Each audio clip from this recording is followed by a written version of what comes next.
dalam sebuah hadis Rasulullah Shallallahu Alaihi Wasallam pernah mengalami atau menjalani perang Badar.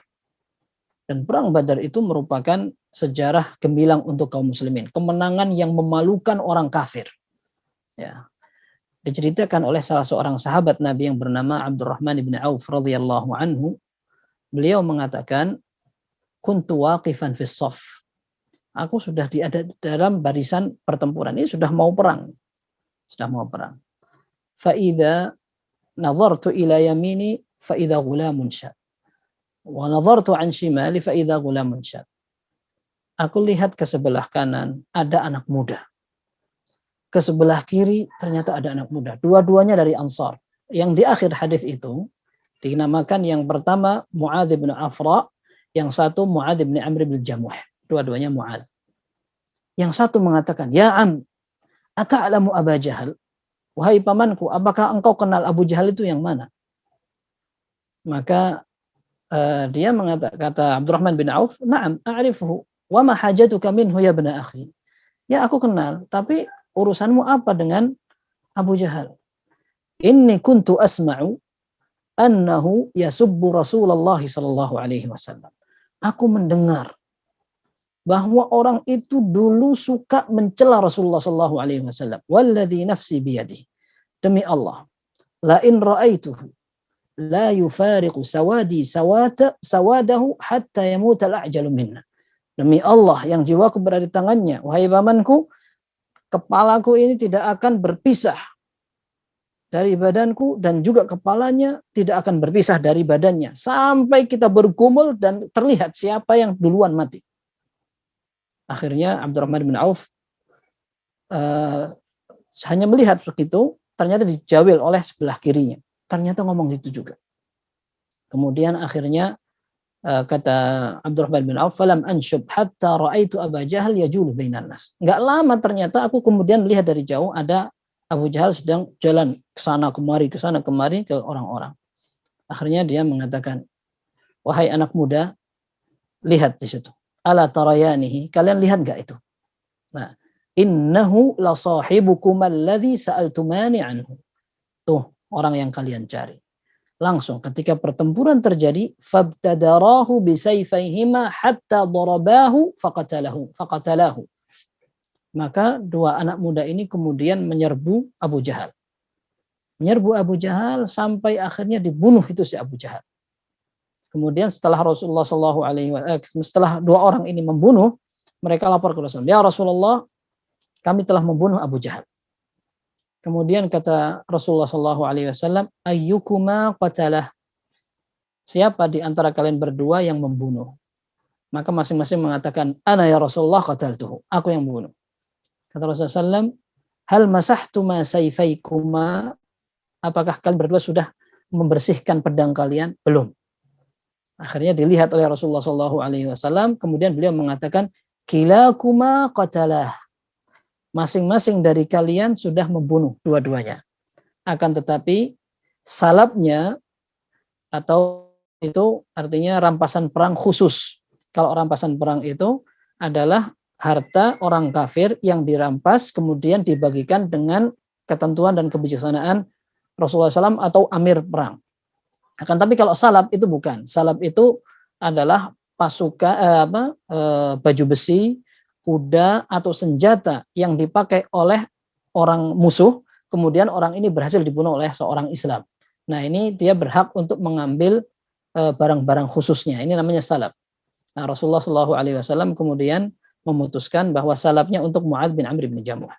Nah, hadis ini menjadi sebuah kisah keteladanan bagaimana semangat seorang anak muda. Anak muda yang dibina dan dibesarkan karena cinta kepada Rasulullah SAW, sehingga semangatnya itu bisa bermanfaat untuk Islam. Dan ini juga sekaligus mengambil sebuah kesimpulan bahwa anak muda merupakan potensi yang sangat besar, sehingga kalau seandainya diarahkan manfaatnya luar biasa, kalau seandainya tidak terarah bahaya. judul pengajian kita kali ini adalah ibadah anak muda. Ya. Berarti yang tua tidak nyambung. Nah, tetapi tidak. Ya, ini semua insya Allah bermanfaat karena Rasulullah SAW juga mengatakan bahwa orang tua pun bisa menjadi muda. Ya. Orang tua bisa menjadi muda kata Rasulullah SAW, tapi fi syai'ain, dalam dua hal. Hubbud dunya wal mal, atau al-aishi wal mal, ya. Pengen hidup terus dan pengen dapat harta. Tapi ada orang yang memang berjiwa muda Masya Allah, sehingga amalnya terus berlangsung. Sekalipun tua bisa mengalahkan amalnya anak muda. Karena memang amal itu taufik dari Allah.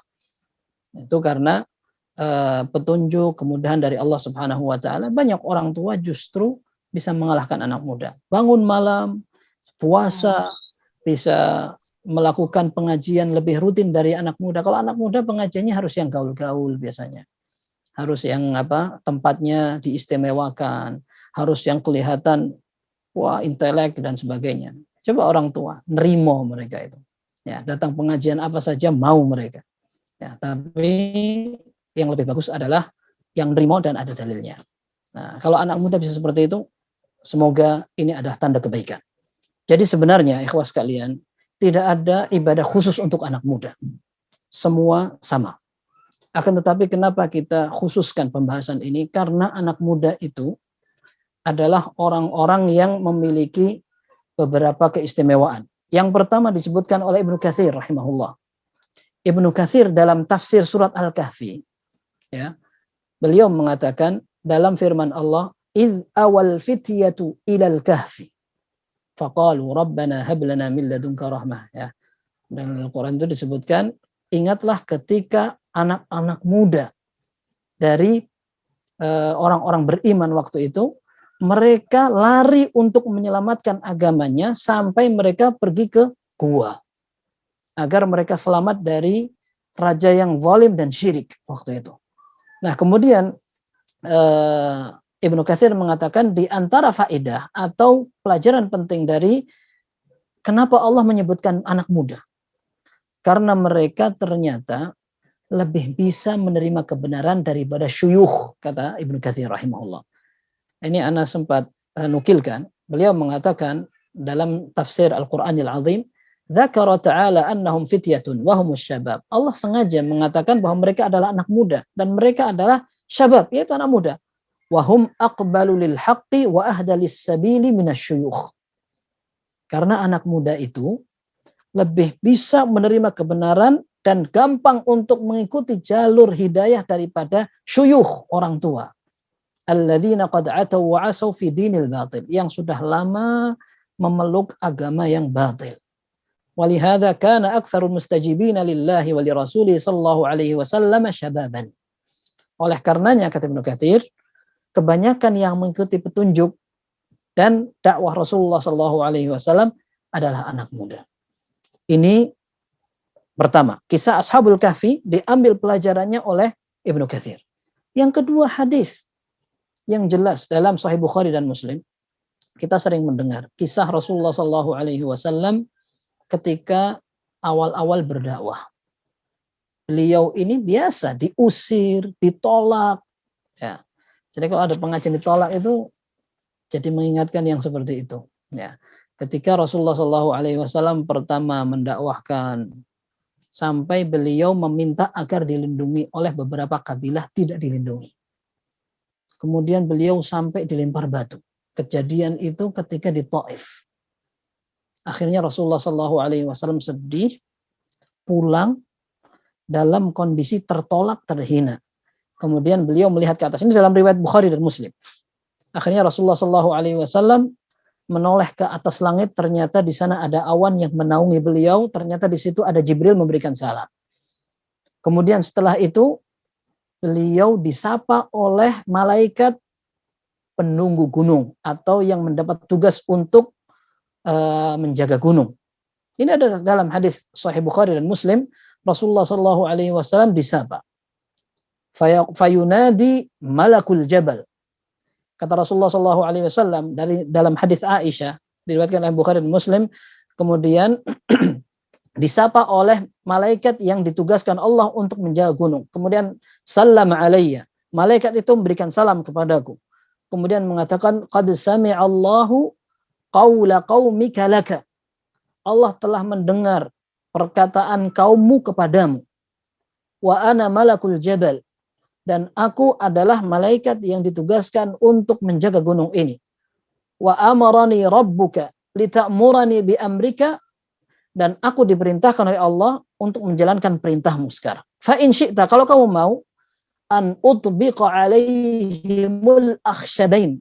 Kalau engkau mau ya Rasul sallallahu alaihi wasallam, aku timpukkan itu gunung. Dua gunung tak siap, timpukkan dua-duanya. Kata Rasulullah SAW apa? Inni la arju an yukhrijallahu min aslabihim man ya'budullah wa la yusyriku bihi syai'an. Aku bahkan justru berharap kepada Allah agar Allah Subhanahu wa taala akan lahirkan dari keturunan mereka yang akan beribadah kepada Allah dan tidak menyekutukan Dia sama sekali. Ini pelajaran pentingnya ketika orang-orang tua tidak mau menerima kebenaran, Rasulullah SAW harapkan anak-anak muda. Orang-orang yang datang setelah generasi mereka. Karena memang biasanya orang tua itu kolot, biasanya afwan aja. Ya, makanya sekarang kalau ada COVID itu biasanya yang nggak percaya sama COVID kan orang tua. Nah, tapi yang jelas ini diantara keistimewaan anak muda yang ada dalam dalil.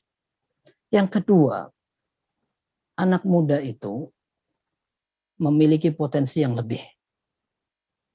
Memiliki potensi yang lebih. Sehingga di masa muda ini, jika seandainya mereka bisa memanfaatkan kesempatan, mereka akan lebih bermanfaat di kedepannya. Dan ini dibaca oleh para ulama sejak dulu. Ya.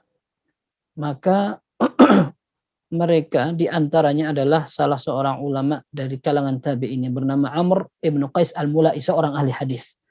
Beliau mengatakan, "Idza ra'aita syabba," ini penting sekali. "Awwala ma yansha'u ma'a ahli sunnati wal jama'ati farjuhu." Apabila engkau melihat seorang anak muda, awal dia tumbuh, dia bersama ahlus sunnah wal jamaah, maka engkau bisa berharap kebaikan. Wa idza ra'aitahu ma'a ahlil bid'ah fay'as minhu. Akan tetapi jika engkau melihat dia pertama berkembang dan tumbuh bersama orang-orang yang mengikuti hawa nafsu, memilih jalan yang tidak lurus, maka berputus asalah dari dia.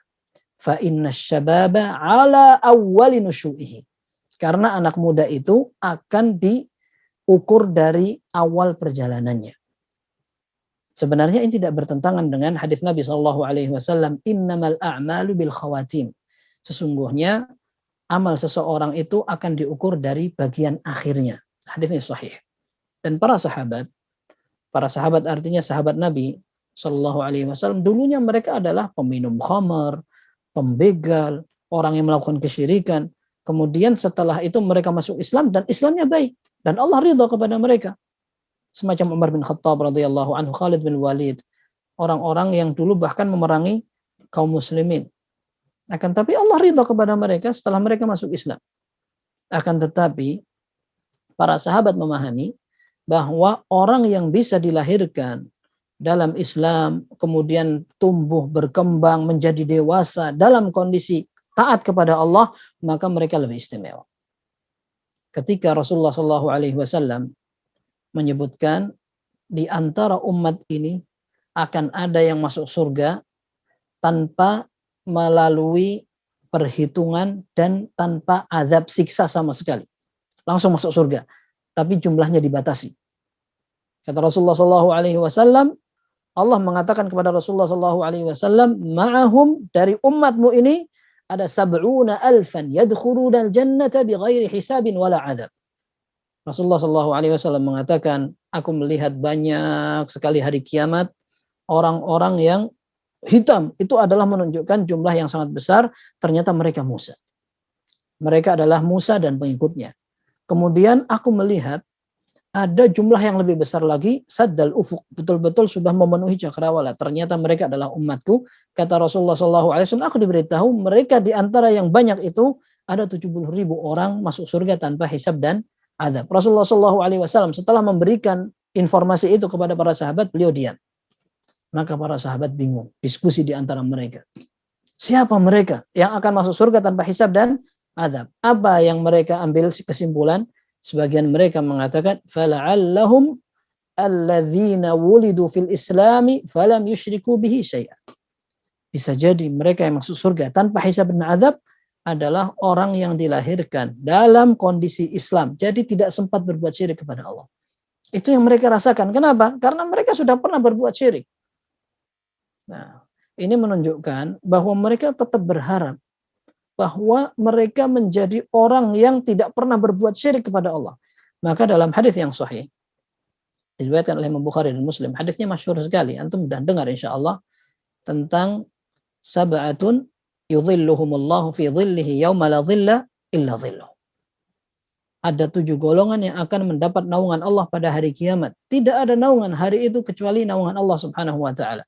Ada 7, di antaranya wasyabun nasya'a fi ibadatillah. Seorang pemuda yang tumbuh berkembang dalam keadaan taat kepada Allah Subhanahu wa taala. Ini bagus sekali, ya. Jadi dalam hadis Ibnu Mas'ud radhiyallahu anhu, hadis yang sahih diriwayatkan oleh Bukhari dan Muslim, Rasulullah sallallahu alaihi wasallam tentang cerita perjalanan seorang dari awal sampai akhir ada 4 jalur, tidak ada yang kelima. Kata Syekh Abdul Muhsin Al-Abbad, tidak ada yang kelima. Dari hadis Abdullah bin Mas'ud ini hanya ada 4 jalur untuk perjalanan orang. Yang pertama adalah orang yang dilahirkan dalam keadaan baik. Kemudian sampai mati berubah menjadi jelek. Na'udzubillah. Ini su'ul khatimah. Dalam hadis dikatakan, wa innar rajula la ya'malu bi'amali ahli al-jannati hatta ma yakunu bainahu wa bainaha illa dhira' fayasbiqu alaihi al-kitabu fayamalu bi'amali ahli an-nar fayadkhuluha. Orang sudah selama umur hidupnya mengerjakan amal saleh seolah-olah menjadi penduduk surga. Tapi karena Allah sudah takdirkan dia akan menjadi penghuni neraka, menjelang kematiannya dia berbalik arah. Menjadi orang yang futur, berbalik arah, kemudian melakukan perbuatan penduduk neraka. Sampai akhirnya dia beramal itu, mati, masuk neraka. Wa innar rajula la ya'malu bi'amali ahli an-nar hatta ma yakunu bainahu wa bainaha illa dhira' fayasbiqu 'alaihi al-kitab fayamalu bi'amali ahli al-jannati fayadkhuluha. Kata Rasulullah SAW, sebaliknya ada orang yang melakukan perbuatan penduduk neraka sampai seolah-olah antara dia dengan neraka cuma 1 hasta. Akan tetapi takdir Allah berkata lain, dia akan masuk surga. Maka tiba-tiba dia berbalik arah, di akhir hayatnya dia melakukan amal ahlul jannah. Maka dia kemudian masuk surga. Ini 2. Yang pertama baik kemudian jelek. Yang kedua jelek kemudian baik. Yang ketiga jelek terus. Dan ini parah sekali. Seperti orang kafir ketika dilahirkan dalam kondisi kafir, kemudian hidup besar memerangi Islam, memusuhi Islam, tidak mau menerima Islam, sampai akhirnya mati dalam keadaan seperti itu. Dan yang keempat adalah orang yang baik terus. Lahir dalam keadaan Islam, belajar agama, ibadah, menjaga diri, sampai besar, berkeluarga, menurunkan keturunan yang soleh-soleh, sampai akhirnya meninggal, soleh terus. Ini bagus sekali. Dan ini menjadi pelajaran juga bahwa takdir Allah Subhanahu wa taala selesai sudah. Tidak ada yang lepas dari takdir Allah. Tapi bagaimana kita beramal kalau seandainya Allah Subhanahu wa taala sudah takdirkan? Ya sudah. Berarti kita tidak bisa menentukan takdir kita. Betul sekali, kita tidak bisa menentukan takdir. Akan tetapi yang seperti ini pernah ditanyakan oleh sahabat kepada Rasulullah SAW. Mereka bertanya, ya Rasulullah, fafimal amal? Untuk apa kita beramal?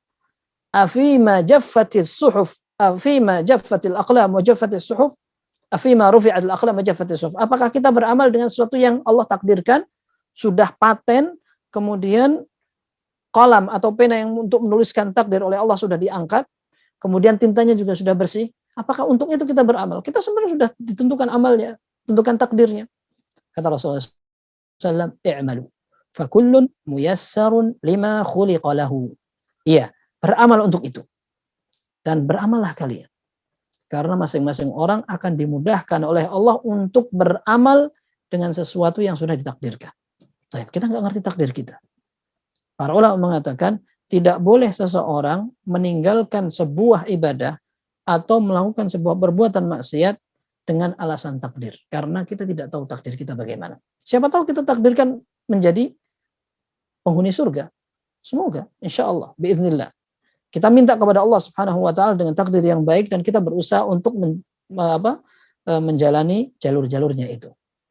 Nah, sebagaimana seseorang juga dalam mencari dunia tidak beralasan dengan takdir. Ya, mencari dunia seorang selalu mencari yang maksimal. Kenapa? Dalam urusan akhirat beralasan dengan takdir untuk malas beribadah. Kan kebalik. Ya.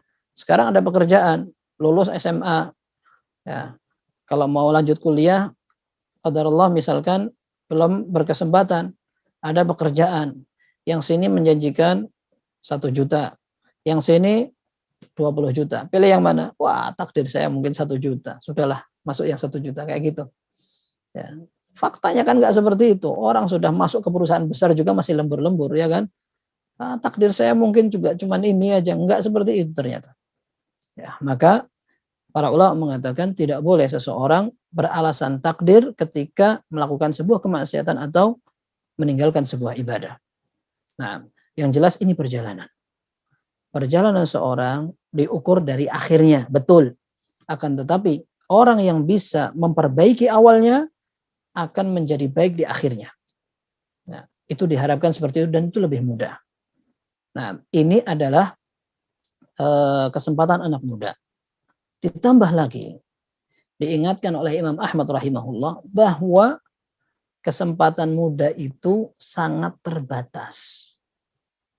Ya, kalau orang zaman sekarang yang gaul-gaul itu bilang, masa yang paling enak itu SMP apa SMA? Saya pernah dengar orang-orang gaul itu bilang, pacaran itu yang paling enak di usia SMA. SMP belum mateng, pacarannya nggak serius katanya. Kalau masa kuliah itu sudah mulai mikir, menjurus ke pernikahan katanya, tanggung jawab, jadi sudah mulai ngerem-ngerem. Kalau mau pacaran berarti kira-kira ini yang bisa masa depan. Itu nggak dibenarkan semua, pacaran itu nggak dibenarkan semua. Ya, tapi kata mereka yang paling enak untuk sekedar mainan itu hanya SMA aja katanya. Nah, padahal masa muda itu sebentar sekali. Dan itu adalah masa produktif sekali. Yang kalau seandainya kita manfaatkan luar biasa. Ya. Maka kata Imam Ahmad rahimahullah, "Ma syabbahtu syababa illa kamathali syai'in waqa'a fi kummi thumma saqat." Aku tidak membuat permisalan masa muda kecuali seperti sesuatu yang ganjel kecantol ya. Terkait atau terikat di di lenganku kemudian jatuh. Tidak sengaja masuk ke sini kecantol gitu, kemudian jatuh. Gitu. Nah, ini masa muda, cepat sekali. Kalau seandainya kita tidak manfaatkan, maka itu akan hilang sia-sia. Nah, maka ini potensi yang harus dikembangkan dan harus dimanfaatkan. Tidak lama dan tidak terasa, cepat sekali. Yang tua itu pernah muda dan mereka akan mengatakan, ya itu cepat sekali. Ketika saya muda, kenapa saya tidak seperti ini? Nah, maka ini kesempatan yang harus disadari kemudian dimanfaatkan. Ditambah lagi, sebenarnya di usia muda itu ada yang sensitif dan bisa bahaya sekali ketika tidak diarahkan. Di antaranya adalah dalam hadis yang sahih diriwayatkan oleh Imam Bukhari dan Muslim. Rasulullah Shallallahu Alaihi Wasallam meriwayatkan atau menyebutkan dalam hadis Ali bin Abi Thalib, saya khuruju fi akhir zamani qaumun ahdathul asnani sufahaul ahlam yaquluna min qawli khairil bariyah yamruquna minal islami kama yamruqus sahmu minar ramiyah. Kata Rasulullah SAW, akan ada di akhir zaman sekelompok orang yang akan berbicara tentang Al-Quran tetapi mereka keimanannya dangkal, tidak bisa melewati tenggorokannya. Bahkan mereka keluar dari agama lebih cepat dari anak panah yang keluar dari busur. Ya, mereka adalah Khawarij. Mereka adalah orang-orang Khawarij, sekte yang diperingatkan oleh Rasulullah SAW sejak jauh-jauh hari. Ketika ada seseorang yang mengatakan kepada Rasulullah SAW, "I'dil ya Muhammad, wahai Muhammad, adil kamu. Masa kamu nggak adil bagi rampasan perang waktu itu?" Maka Rasulullah SAW mengatakan, "Waihak, man ya'dilu illam a'dil." Siapa yang bisa adil kalau aku saja dianggap tidak adil? Maka Umar mengatakan, "Ya Rasulullah, da'ni adribu unuqa hadzal munafiq." Ya Rasulullah, biarkan saya penggal kepala orang munafik ini. Tapi Rasulullah mengatakan, biarkan dia. Karena di belakang dia ada pengikut-pengikut yang banyak. Tahqiruna salatakum bi salatihi wa qira'atakum bi qira'atihi wa siyamukum bi siyamihim. Di belakang dia ada orang-orang yang banyak ibadahnya. Salat kalian tidak ada apa-apanya dengan salat mereka. Puasa kalian, baca Al-Quran kalian tidak ada apa-apanya dengan ibadah mereka. Kalau seandainya kalian mendapatkan mereka, maka kalian memerangi dapat pahala yang banyak sekali. Akhirnya Ali bin Abi Thalib radhiyallahu anhu berhasil memerangi mereka. Dan betul, mereka ahli ibadah kebanyakan. Orang-orang yang membangkang, tidak mau taat kepada pemerintah, kemudian bahkan gampang mengkafirkan orang. Ini namanya sekte Khawarij. Ya. Mereka mengkafirkan orang-orang yang melakukan dosa besar. Kalau ada yang melakukan judi, langsung mereka kafirkan. Kalau ada yang minum khamr, langsung dikafirkan. Melakukan praktek riba, kafir. Langsung cepat seperti itu. Mereka dengan mudah mengkafirkan. Nah, di antara ciri mereka adalah dalam hadis itu juga disebutkan ahdathul asnan sufahaul ahlam. Umurnya masih muda. Ilmunya masih dangkal. Ini menjadi ciri khas mereka. Masih muda sekali, tapi sudah cepat untuk berulah dan bersikap. Nah, maka sebagian orang memberikan gelar sumbu pendek ya, barangkali kecocokannya di situ. Karena Rasulullah SAW memberitahu bahwa mereka masih anak muda, sehingga ilmunya sangat rendah, tidak seperti para sahabat senior. Ketika zaman Ali bin Abi Thalib radhiyallahu anhu, Rasulullah sudah meninggal. Ali bin Abi Thalib waktu itu menjadi khalifah. Beliau akan memerangi orang-orang Harura. Harura itu adalah daerah di Irak, menjadi tempat perkumpulannya orang-orang Khawarij. Mereka tidak mau taat kepada Ali bin Abi Thalib sebagai seorang waliul amr, pemerintah muslim yang sah. Cucu Rasulullah, sepupu Rasulullah SAW. Calon penghuni surga. Menantu Rasulullah SAW. Orang yang tahu tentang Al-Quran. Orang pemberani. Dan semua orang tahu tentang keistimewaan Ali bin Abi Thalib. Dikafirkan. Alasannya apa? Inil hukmu illa lillah, kata mereka. Hukum Allah harus ditegakkan. Ini Ali bin Abi Thalib dianggap tidak menegakkan hukum Allah. Lalu dikafirkan. Maka sangat pantas di zaman kita ini ada anak-anak muda yang gampang mengkafirkan pemerintah, mengkafirkan kaum muslimin yang cocok dengan pemerintah dan sebagainya. Kenapa? Kalau di zaman dulu Ali bin Abi Thalib radhiyallahu anhu dikafirkan, maka zaman sekarang orang yang serba seadanya dalam masalah agama sangat lebih berpulang untuk dikafirkan orang-orang itu. Ya. Baik, kejadiannya ketika Ali bin Abi Thalib radhiyallahu anhu akan memerangi mereka, maka Ibnu Abbas radhiyallahu anhu meminta izin. Abdullah bin Abbas di pasukan Ali bin Abi Thalib radhiyallahu anhum ajma'in. Abdullah bin Abbas mengatakan, wahai Amirul Mukminin, izinkan saya untuk menemui mereka, diskusi sebentar. Antum tunda sholat zuhurnya, karena waktu itu waktu zuhur. Kata Ali bin Abi Thalib, inni akhsha ala nafsik. Aku khawatir mereka akan membunuhmu. Enggak, kata Ibn Abbas. Saya datang untuk berdiskusi dengan mereka.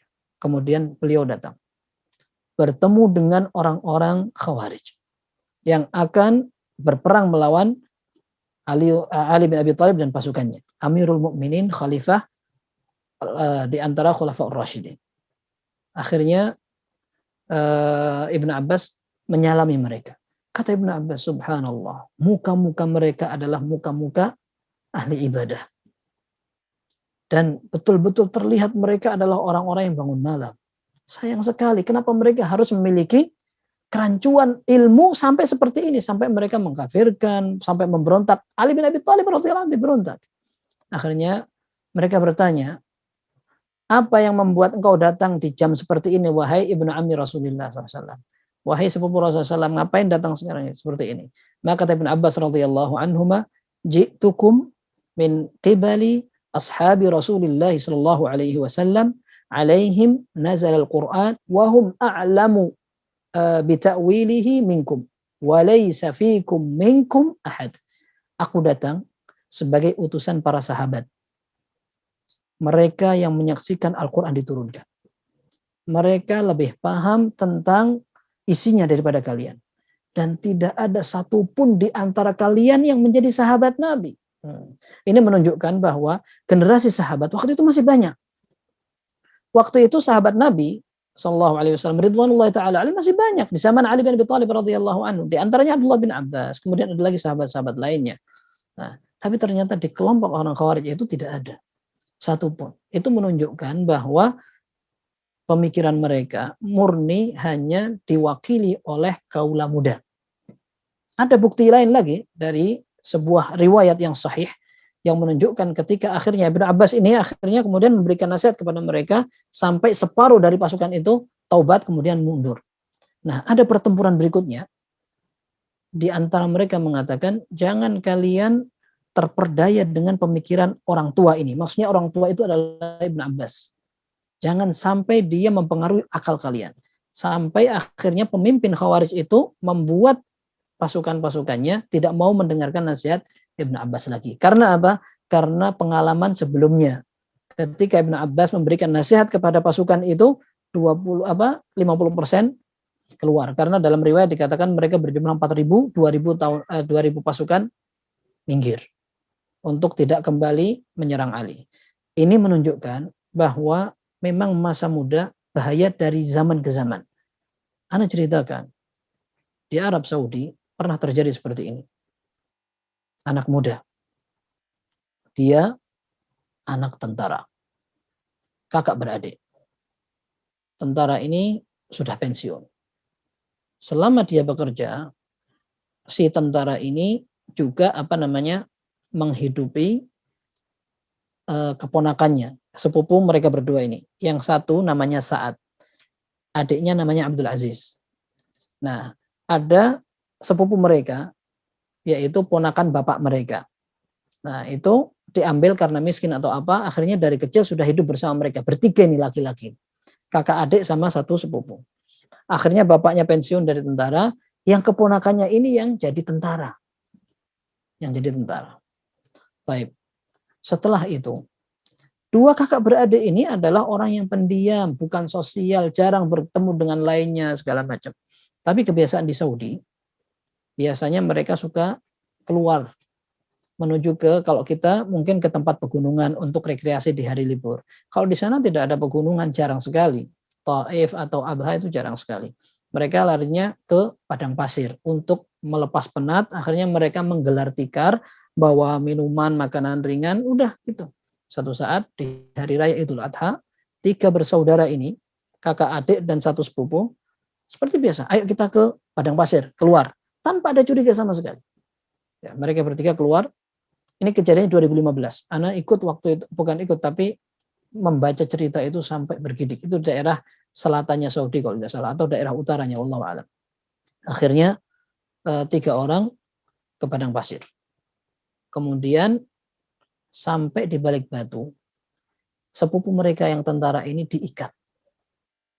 Pakainya dilepas, hanya menggunakan kaos dalam dan celana putih yang biasa dipakai untuk dalamannya jubah. Udah, kemudian 2 kakak beradik ini, yang satu memegang kamera, yang satu membawa senapan. Kemudian mengatakan, saya sudah membaiat fulan itu yang di Irak. Dan dia memerintahkan kita untuk membunuh orang kafir. Tentara ini kafir, maka saya akan membunuh dia.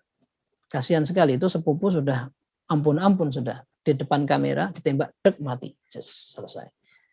Dan tidak begitu saja, video itu kemudian diviralkan sama dia. Diviralkan sampai menyebar ke pejabat militer, langsung dikejar, kemudian dikepung dengan darat dan udara, terjadi baku tembak, adiknya mati di tempat, kemudian dianya ditangkap dalam keadaan tertembak, luka, diobati, kemudian akan dihukum, disos. Nah, bapaknya ketika ditanya, si pensiunan tentara ini, kok bisa seperti itu anak saya? Anak saya itu pendiam. Dia hanya belajar lewat internet. Jadi dia diam aja, buka-buka situs-situs yang dia anggap itu adalah agama, dia pelajari. Liar jadi. Akhirnya dia belajar sembarangan sampai akhirnya terjadilah kasus itu. Ini pelajaran penting sekali bahwa seseorang ketika belajar harus hati-hati. Baik. Jadi ini semua mukadimah dari pengajian sebenarnya. Nah, tapi intinya tidak banyak. Tugas kita adalah bagaimana mengarahkan ibadah dengan cara yang lurus.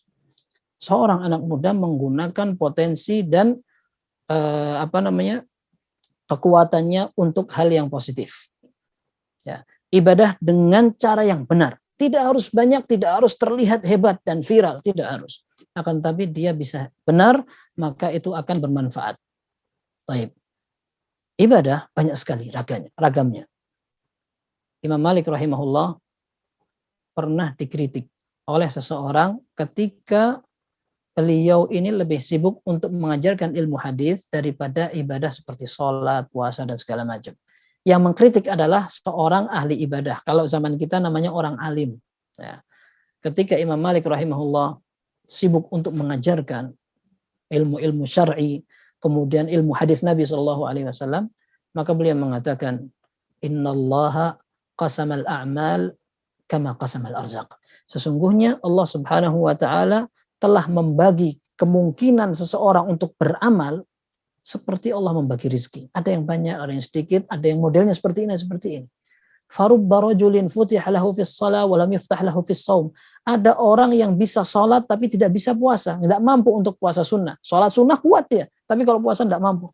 Wa akhara futiha lahu fis sadaqah wa lam yuftah lahu fis shaum. Ada orang yang bisa sedekah, duitnya banyak, tapi puasa nggak bisa dia. Ya. Wa akhar futiha lahu fil jihad. Ada orang yang mampu berjihad. Ini tentu dengan jihad yang syar'i. Ya, bukan jihad sembarangan begitu. Baik. Nah, kata beliau, wa nashrul ilm min afdali a'malil bir. Menyebarkan, mendakwahkan ilmu atau belajar itu saja itu menjadi salah satu amal ibadah yang sangat mulia dan di antara yang paling mulia. Nah, kata beliau, wa narju an yakuna kilana ala khair, dan kita berharap masing-masing kita berada dalam kebaikan. Jadi menuntut ilmu, belajar ilmu agama itu juga menjadi ibadah yang istimewa. Kalau kita lihat, mungkin ada orang yang mampu untuk sholat, ada orang yang mampu untuk sedekah kalau kaya, pengajian dibiayai jadi donatur ya, masjid dia ikut iuran sampai banyak, haji berkali-kali, umroh apalagi ya. Nah, tapi untuk belajar agama tidak semua orang bisa sabar. Nah, ini menjadi tantangan kita sebagai anak muda. Kalau seandainya kita siap sabar dan minta pertolongan kepada Allah untuk belajar, ini yang sering dikatakan oleh para ulama, at-ta'allumu fis sighari kan naqri 'alal hajari. Ya. Belajar di masa muda bagaikan mengukir di atas batu. Ini bukan hadis. Akan tetapi ini adalah kata mutiara dari ahli bahasa, ahli sastra atau para ulama. Mereka ingin membandingkan orang yang belajar di masa muda dengan orang yang sudah tua. Antum kalau perhatikan pengajian orang tua itu sudah sekedar pengajian pengajian kuping sudah alhamdulillah bagus itu. Ada yang ngantuk, ada yang hanya tidak mencatat dan sebagainya. Beda dengan anak muda, lebih semangat dalam menerima materi, kemudian ingin ada semangat menyebarkan dan sebagainya. Maka ini menjadi tugas kita. Mempelajari agama menjadi tantangan untuk anak muda agar negeri ini menjadi generasi yang tahu agama. Kita sering mengumpat, sering mengkritisi. Kenapa orang seperti itu? Gampang. Jawabannya karena minim agama. Kalau seandainya orang amanah, semua orang tahu tentang hukum dosa-dosa besar, syirik, tauhid dan sebagainya, semua aman, terkendali. Seperti zaman Nabi SAW, semua sepakat bahwa tidak ada orang yang lebih pas atau tidak ada generasi yang paling bagus istimewa sebagaimana generasi Rasulullah SAW. Dan semakin jauh, semakin menurun prestasinya. La ya'ti 'alan nasi zamanun illa walladhi ba'dahu syarru minhu. Kata Rasulullah SAW, tidak ada zaman bergulir melainkan setelahnya lebih buruk dari sebelumnya. Ini ditafsir oleh Ibnu Mas'ud radhiyallahu anhu karena ilmunya semakin sedikit. Maka ilmu kita harus dimantapkan agar kita semakin dekat kepada Allah, kemudian kita semakin mantap. Taib. Kemudian di antara yang menjadi tugas kita adalah bagaimana kita menghafal ilmu-ilmu agama ini. Hafalan itu menjadi rukun orang belajar. Ya. Berarti ada langkah-langkah sebelum dihafalkan. Contoh misalkan kita akan menghafal Al-Quran dan kita bahagia sekali. Di negeri ini sudah mulai terlihat bibit-bibit kompetisi untuk menghafal Al-Quran. Dan kita ingin bahwa perlombaan dan kompetisi itu bukan hanya untuk anak-anak saja, akan tapi untuk anak muda juga seperti itu. Menghafal Al-Quran itu menjadi modal dasar mempelajari agama Islam. Orang yang semakin banyak hafalannya akan semakin mudah untuk mempelajari agama karena dalil itu ada dalam Al-Quran. Dan ilmu itu semuanya ada dalam Al-Quran. Kata Ibnu Abbas radhiyallahu anhuma, semua ilmu itu ada dalam Al-Quran, walakin taqasara anhu fahmur rijal. Akan tetapi sayangnya pemahaman orang yang dangkal dalam mengkaji isi Al-Quran. Maka dalam pernyataan Ibnu Mas'ud radhiyallahu anhu, man aradal ilm falyuthawwiril Qur'ana fa inna fihi ilmal awwalina wal akhirin. Barang siapa yang ingin mendapatkan ilmu, hendaklah dia mendalami Al-Qur'an karena di situ ada ilmu orang-orang dahulu dan orang yang akan datang. Nah, maka kita ingin mengisi hari-hari kita dengan belajar agama. Itu menjadi kebutuhan kita. Ya. Kita menghafal, kita membaca, dan kita juga hadir dalam majlis taklim, majlis ilmu. Ya, dan harus hati-hati dalam belajar. Kalau kita lihat, para ulama ternyata mereka juga memberikan peringatan dan warning ya. Awas, waspada. Dari siapa? Dari guru yang tidak tepat, dari buku yang juga tidak jelas. Dari guru, salah seorang ulama seperti Ibrahim An-Nakhai rahimahullah, Sufyan Ats-Tsauri, dan juga ulama lain memiliki nasihat senada. Beliau itu mengatakan, "Idza ra'aita ar-rajula yatahawanu fit takbiratil ula, faghsil yadaka minhu." Kalau engkau melihat ada seorang yang meremehkan takbiratul ihram dalam sholat jamaah, artinya dia bilang saya nggak harus datang awal, saya datang nanti nggak apa-apa, masbuk juga nggak apa-apa. Ya, kalau engkau melihat ada orang seperti itu, maka cucilah tanganmu dari orang itu. Maksudnya tidak perlu diambil ilmunya, karena orang ini kalau seandainya dalam masalah sholat jamaah saja tidak perhatian, maka dalam hal urusan lain termasuk ilmu agama pun demikian. Seperti itu. Maka ini diantara cara seseorang mendeteksi atau memilih guru. Cari orang yang berilmu, cari juga orang yang ibadahnya bagus. Kalau seandainya gurunya saja tidak bagus dalam beribadah kepada Allah, kita harapkan apanya. Rasulullah SAW tidak pernah tertinggal sholat fardu. Tidak pernah tertinggal sholat fardu. Hanya beberapa kejadian sampai bisa dihitung jari. Yang ketika ke Kuba akhirnya diganti oleh Abu Bakar. Itu pun akhirnya Rasulullah SAW datang, Abu Bakar mundur. Kemudian ketika perang diganti oleh Abdurrahman bin Auf. Dan Abdurrahman bin Auf sholat sampai selesai menjadi imam, Rasulullah SAW masbuk di belakang. Itu saja. Sisanya Rasulullah SAW tidak pernah meninggalkan sholat 5 waktu. Ketika sakit menjelang meninggal itu yang terakhir. Nah, maka sangat tidak pantas tokoh, guru, atau panutan agama sholatnya bolong-bolong, santai, atau bahkan dia menganggap dirinya tidak wajib lagi untuk sholat jamaah. Ini adalah sesuatu yang keliru. Yang kedua, buku ini hati-hati sekali. Karena orang mungkin tanpa filter dan latar belakang ilmu agama, semua buku dilalap, habis dibaca, akhirnya pikirannya bingung. Ini pernah dinasihatkan oleh Az-Zahabi rahimahullah, seorang ahli hadis yang meninggal tahun 848 Hijriah. Beliau mengatakan, fal hadharul hadharu min hadhil kutub. Kalian hati-hati dari buku-buku yang menyesatkan seperti ini. Ya. Kemudian beliau mengatakan, wahrubu bidinikum min syubahil awail. kalian harus lari dengan agama kalian. Selamatkan agama kalian dari kerancuan berfikirnya orang-orang kuno. Ya. Wa illa taqauna fil hayrah. Kalau kalian tidak melakukan itu, maka kalian akan terjerumus ke dalam kebingungan. Orang zaman sekarang seperti itu. Dia katakan, saya kan tahu yang baik dan buruk. Saya pokoknya membaca, saya akan terima kebenaran dari siapapun. Akhirnya baca bukunya orang-orang barat. Sehingga Islamnya kebarat-baratan. Seperti itu. Nah, ini barangkali yang bisa Anda sampaikan. Kurang lebihnya, mohon maaf. Dan semoga semua bisa dipahami. Jelas, kalau seandainya ada yang salah, Anda pun siap untuk merujuk dan mengikuti pendapat yang benar. Mohon maaf atas segala kekurangan. Wassallallahu wasallam baraka ala nabiyina Muhammad wa ala alihi wa sahbihi ajma'in. Walhamdulillahirabbil alamin. Baik, Masya Allah. Jazakallah khair Ustaz M. Hasan Ayatullah Hafidhullah Ta'ala. Masya Allah ya, banyak sekali faedah yang disampaikan ke beliau, dari beliau, bahwasanya memang masa muda ini adalah masa yang begitu banyak potensi. Dan tadi ada beberapa poin-poin yang harus kita perhatikan terkait masalah bagaimana kita di masa muda ini bisa beribadah dengan benar dan lurus sesuai dengan ajaran Rasulullah SAW dan para sahabat. Kemudian ibadah tidak perlu viral gitu kan. Yang penting kita menyesuaikan ibadah kita sesuai tuntunan.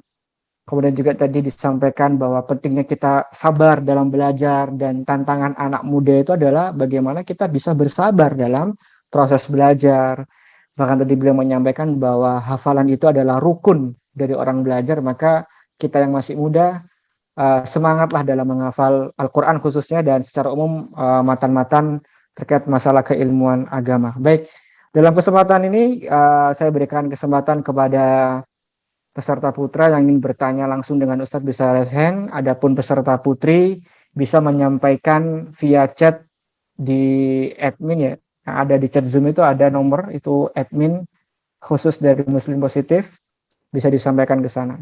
Baik, kita mulai terlebih dahulu. Ini ada Akh Ismail ya. Silakan. Assalamualaikum warahmatullahi wabarakatuh. Assalamualaikum warahmatullahi wabarakatuh. Masya Allah, tabarakallah. Salam kenal Ustadz Dr. MH Hasan Ayatullah LCMA. Masya Allah, tabarakallah. Anak info beberapa bulan yang lalu, Masya Allah, Ustadz sudah menyelesaikan pendidikan dan disambut dengan gegap gempita oleh kaum muslimin di Santero Indonesia, Insya Allah. Cuma beberapa orang dokter hadis yang anak tahu, Ustadz ya, Dr. Dasman Yahya Ma'ali, Dr. Sufyan Baswedan, kemudian mungkin Dr. MH Hasan Ayatullah ini yang jadi penerus junior beliau itu. Masya Allah, tabarakallah. Ada Dr. Ismail, Insya Allah. Dari Lampung, Ustadz. Yang pertama ada dua pertanyaan ini, Ustadz. Yang pertama mungkin sangat berhubungan dengan kajian kita. Yang kedua mungkin agak tidak berhubungan. Yang pertama singkat saja, mungkin jawabannya juga singkat juga. Yang pernah Anda tahu bahwa umur pemuda ini sebelum usia 40 tahun, Ustadz ya. Jadi anak kebetulan sudah lebih dari 30 tahun tapi belum sampai 40, jadi insya Allah masih termasuk pemuda, Ustadz ya. Masya Allah. Ya, kemudian mungkin bisa langsung pertanyaan kedua atau gimana, Akhi host? Silakan. Tadi pertanyaan pertamanya apa ya? Pertanyaan pertama tadi, ngapunten, bisa diulang kembali? Pertanyaan pertama, umur batas usia sebagai pemuda, Ustadz. Oh, okay. Sahih batas usia pemuda itu sebelum umur 40 tahun, Ustadz. Jadi sebelum umur 40 tahun, seorang laki-laki masih dianggap sebagai pemuda gitu, Ustadz. Apakah itu pernyataan yang sahih gitu, Ustadz? Baik. Yang kedua langsung bisa disampaikan, pertanyaan kedua. Mungkin ya ini Ustadz, untuk berkaitan dengan situasi wabah ini, Ustadz, qadarullah di tempat anak termasuk kematian tertinggi se-Provinsi Lampung gitu, Ustadz. Anak di Kabupaten Lampung Timur. Mungkin Ana mohon doanya atau nasihatnya gimana untuk penyikapan kita sebagai Muslim begitu banyak kematian, setiap hari mendengar innalillahi wa inna ilaihi raji'un.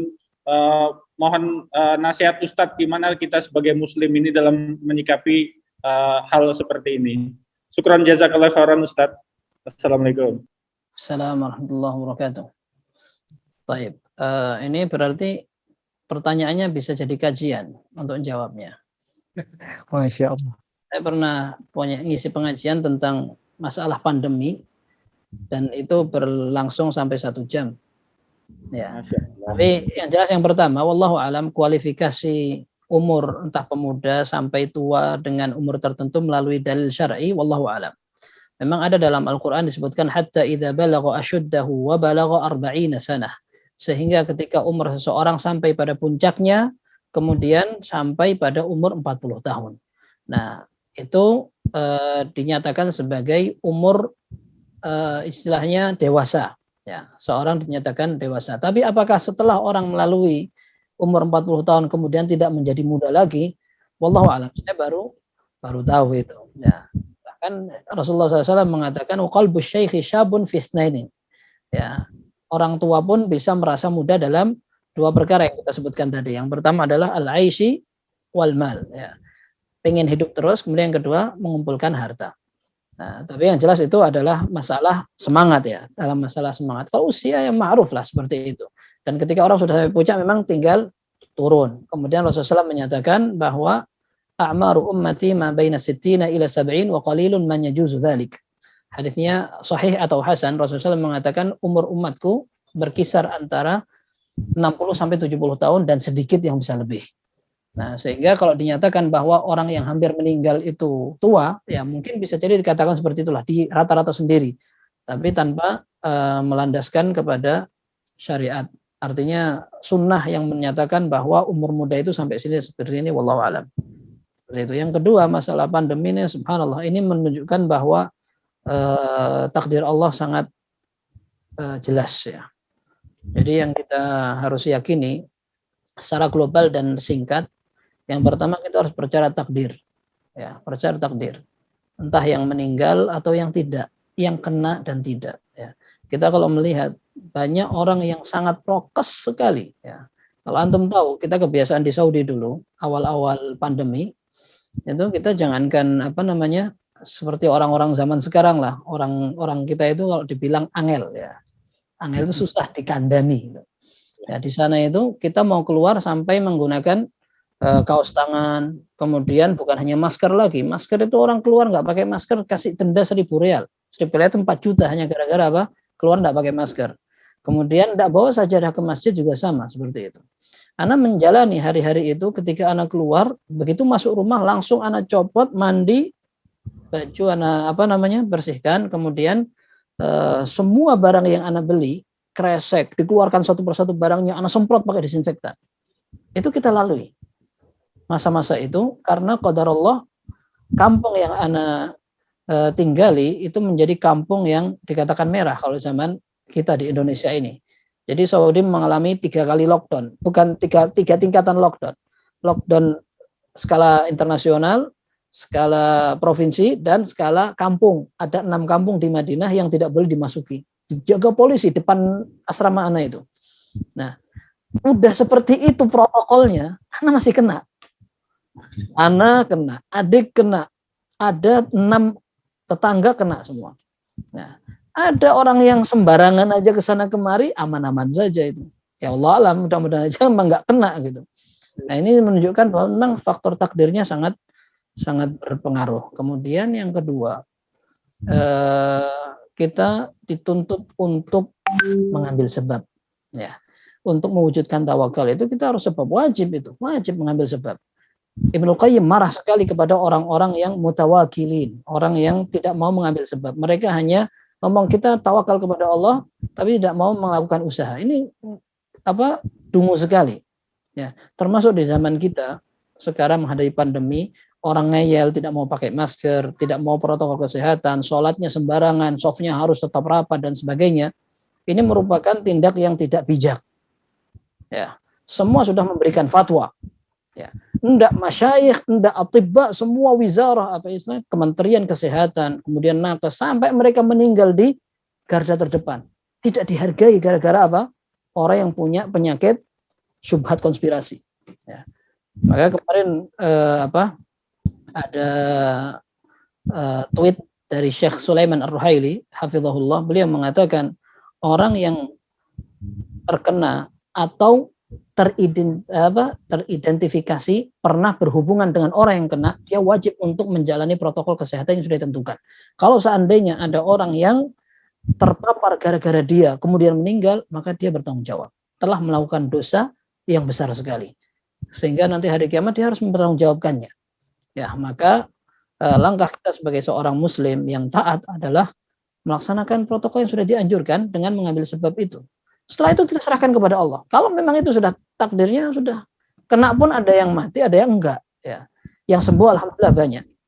Ya, ada yang sesak, ada yang batuk, ada yang demam aja gitu. Alhamdulillah ketika kena pun seperti itu, cuman demam, hilang penciuman, kemudian bekal-bekal dan sempat juga sholat sampai duduk karena mual, susah makan dan segala macam. Tapi alhamdulillah 17 harian tidak keluar rumah, dan itu semua ana syukuri karena ada hikmahnya. Ketika orang ketakutan, anak nggak takut.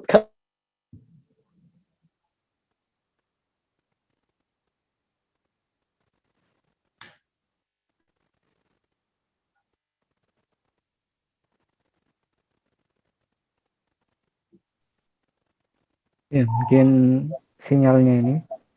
Sinyalnya Ustadz ya. Ya, mohon bersabar. Karena di sana hujan deras kata beliau. Oh, Masya di Allah. Banyuwangi.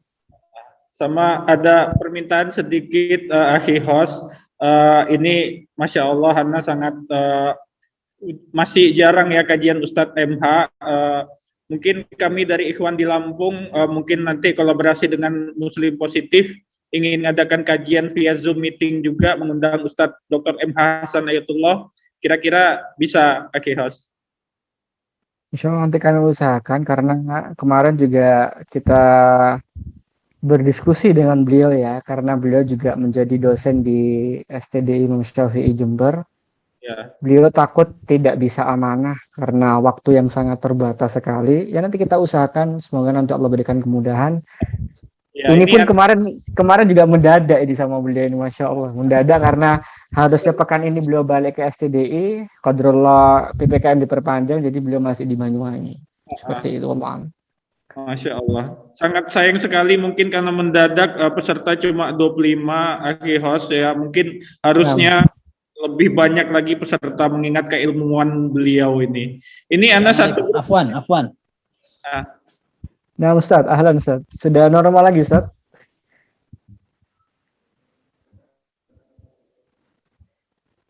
Wallahu a'lam. Masih hujan di sana Ustadz ya? Tidak, sudah berhenti. Tapi ini tadi anak ganti dengan Telkomsel, tapi Allah a'lam nanti gimana ini. Hal yang jelas seperti itu, tetap protokol kesehatan aja, insya Allah dapat pahala sempurna seperti dalam hadis Sahih Bukhari, dan semoga segera Allah Subhanahu wa taala angkat penyakit ini, dan alhamdulillah kita di Jawa Timur mulai agak ringan. Insya Allah sebentar lagi tempat antum juga seperti itu. Allah. Amin. Baik, kita lanjutkan di pertanyaan kedua. Ini ada salah satu peserta chat. Bismillahirrahmanirrahim. Semoga Allah senantiasa menjaga Ustadz Ayatullah berserta keluarga, dan senantiasa Allah limpahkan rahmat kepada tim Muslim Positif. Izin bertanya Ustadz, sebelumnya Ana mohon doanya agar tetap istiqomah di atas ketaatan. Ana sedang mencoba untuk kembali pada jalan kebaikan setelah banyak bermaksiat kepada Allah. Tetapi di lain sisi, Ana mudah terjatuh pada hal keburukan yang sama. Ana sudah coba melakukan banyak cara, di antaranya belajar ilmu agama yang syar'i, salat wajib bahkan yang sunnah, dan mencoba dengan metode-metode yang baik dalam meninggalkan hal buruk, berpuasa sunnah, dan mencoba berbakti pada orang tua dan amalan lainnya. Maka bagaimana Ustadz bila Ana jatuh bangkit dalam ketaatan lalu bermaksiat? Ditakutkan Ana termasuk dari golongan yang pertama, yaitu orang dilahirkan baik, kemudian akhir umurnya adalah su'ul khatimah. Lantas bagaimana sarannya Ustadz? Barakallahu fikum. Barakallahu fikum. Mudah-mudahan ini tidak terputus lagi ini. Agak ini pendek-pendek suaranya. Taib, ala kulli hal, untuk istiqomah, para ulama memberikan beberapa trik. Di antaranya yang pertama adalah menyibukkan waktu, karena biasanya penyebab kemaksiatan itu karena waktu kosong. Ya. Orang sibuk biasanya tidak sempat untuk melakukan maksiat. Sibuk kerja, sibuk tugas, sibuk belajar segala macam. Tapi ketika kosong, akhirnya seorang mudah untuk melakukan maksiat. Yang pertama. Yang kedua, kesendirian. Kesendiriannya juga repot. Ya. Karena seringkali syaitan mendekati orang yang sedang sendirian. Yang ketiga adalah suhbah, kawan-kawan. Ketika kita memiliki kawan-kawan yang tidak mendukung untuk beribadah, maka kita akan susah untuk berbuat baik. Dalam hadis Sahih Bukhari disebutkan ketika ada orang yang membunuh 99 orang, dia ingin taubat. Saya ada kesempatan nggak untuk bertaubat? Akhirnya datang kepada seorang ahli ibadah. Orang ahli ibadah sudah terbiasa ibadah, soleh, kok ada orang membunuh sampai 99 orang. Wah, kamu mau tobat 99 orang, udah membunuh 99 orang. Wah, nggak bisa. Gitu. Ngamuk dia, ini preman, 99 orang mau tobat nggak boleh katanya. Dibunuh sekalian itu. Pak Yai itu, ya, ahli ibadah itu dibunuh sekalian. Fakam malabihi mi'ah, kata Rasulullah SAW. Akhirnya dia genapkan 100 orang. Datang kepada seorang berilmu, kemudian bertanya, apakah aku bisa untuk taubat? Kata Rasulullah SAW menceritakan tentang orang alim itu, memberikan jawaban, apa yang menghalangi Allah dengan taubatmu? Taubat saja. Nah, di akhir bagian hadis itu dikatakan, idhab ila ardi kada wa kada, fa inna biha unasan ya'budunallah, fa'budillaha ma'ahum. Kamu jangan tetap di kampungmu, kamu pindah kampung. Karena di sana ada komunitas yang beribadah kepada Allah. Kamu beribadah bersama mereka. Karena kamu jangan balik ke kampungmu. Wala tarji ila ardika fa inna ardaka ardusu. Dalam hadis itu disebutkan, kamu jangan balik kampungmu karena kampungmu itu kotor, jelek. Maksudnya bukan kampungnya yang kotor, tapi penghuninya. Nah, ini teman, ketika kita tidak memilih yang bisa memotivasi untuk ibadah, nanti bisa seperti itu. Ya, contoh misalnya ngerokok, dapat teman yang masih merokok lagi, kita sudah mau berusaha untuk berhenti merokok, terus itu ngerokok semua, susah, balik lagi. Di wilayah orang-orang pacaran, kita datang, wah kita takut dikecam, dikucilkan segala macam, datang semua kumpul lagi sama, subhanallah, termasuk seperti musik-musikan, komunitas orang ngeband segala macam. Saya punya kenalan-kenalan anak-anak muda itu, mereka pengen hijrah, subhanallah luar biasa. Ada aja yang mereka hadapi dari kawan-kawannya. Wow, gitu.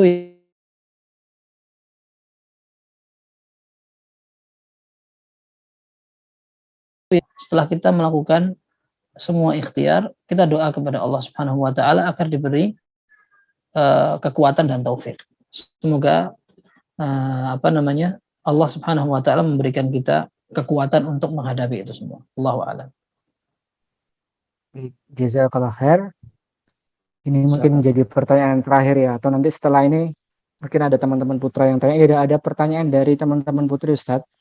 Assalamualaikum Ustadz, mohon maaf mau bertanya di luar tema.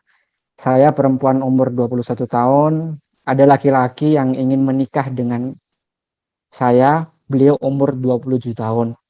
Umurnya 27, Ustadz. Beliau anak kedua dari 3 bersaudara. Beliau ingin menikahi saya, tapi beliau bilang ke saya kalau sudah berkeluarga, dia akan berbagi rezekinya untuk ibunya. Kakaknya tidak bekerja, jadi calon suami anak tulang punggung untuk adik kakak dan ibunya. Yang mana ibunya ini mohon maaf, sakit psikologisnya mungkin bisa dikatakan seperti orang sakit jiwa. Mohon nasihat dan pencerahannya Ustadz, apa yang saya lakukan untuk hal ini sebagai calon istri. Jazakallah khair. Baik, istikharah untuk menentukan apakah menerima atau tidak. Istikharah, sholat dan berdoa kepada Allah agar mendapat pilihan yang tepat. Kemudian kalau dari sisi sebab, tidak apa-apa, tidak masalah, karena yang akan menjadi pasangan adalah ya laki-laki itu. Nah, sehingga baik mau berbagi atau tidak, itu sudah menjadi hal yang wajar. Seorang suami atau laki-laki, dia bertanggung jawab untuk orang tuanya. Dia wajib untuk berbakti kepada orang tuanya. Mau dijadikan syarat atau tidak, itu akan seperti itu. Ya, pasti akan seperti itu. Kecuali kalau anaknya sudah cukup, orang tuanya cukup, itu urusan lain lagi. Akan tapi hukum asalnya, laki-laki rata-rata akan berbakti kepada orang tuanya. Dan itu tanda kebaikan. Berarti suami ini dari awal terus terang, bagus, kemudian ada tanggung jawabnya. Begitu. Nah, masalah nanti apakah uangnya akan cukup yang dijadikan nafkah? Nah, ini tergantung bagaimana kita menyikapi. Nah, kalau seandainya tuntutan kita tidak macam-macam, kemudian memang dari awal pertimbangan kita bukan kekayaan, ya insya Allah bisa saja. Itu semua bukan merupakan penghalang. Ya. Kalaupun seandainya nanti harus ada waktu yang kita bagi untuk berbakti kepada ibu mertua misalkan, itu juga wajar. Kalau misalkan nanti atau Anda tidak siap untuk itu, Anda berhak untuk mempertimbangkan dari sekarang. Ya. Kalau misalkan Anda belum siap untuk menghadapi ibu yang barangkali psikologisnya agak terganggu, ya sudah dari sekarang istikharah, disiapkan segala pertimbangan dan risikonya seperti itu. Tapi dari sisi yang lain seperti Anda sebutkan tadi seperti itu. Wallahu a'lam. Nah, Jazakallah Ustaz. Mungkin terakhir buat peserta putra yang mau langsung bertanya bisa raise hand. Tidak ada. Baik, kalau begitu ini sudah tidak ada chat lagi untuk bertanya dan teman-teman yang putra juga tidak ada yang raise hand. Kalau begitu kita cukupkan pertemuan kita pada malam hari ini. Semoga Allah Subhanahu wa taala memberikan kita ilmu yang bermanfaat yang bisa kita amalkan dalam kehidupan sehari-hari, khususnya di masa muda. Tentunya teman-teman yang masih muda, adapun yang sudah berusia mungkin bisa membimbing, ya seperti yang disampaikan Ustaz tadi, putra-putrinya menjadi anak yang soleh dan soleha. Dan kami sekali lagi ucapkan jazakallahu khairan kepada Ustaz yang telah menyempatkan waktunya. Semoga Allah membalas banyak kebaikan untuk panjenengan. Kita akhiri dengan doa kafaratul majlis. Subhanakallahumma bihamdika asyhadu an la ilaha illa anta astaghfiruka wa atubu ilaik. Wassallallahu ala sayyidina Muhammad wa ala alihi wa sahbihi ajma'in wa akhiru da'wana alhamdulillahi rabbil alamin. Wassalamualaikum warahmatullahi wabarakatuh.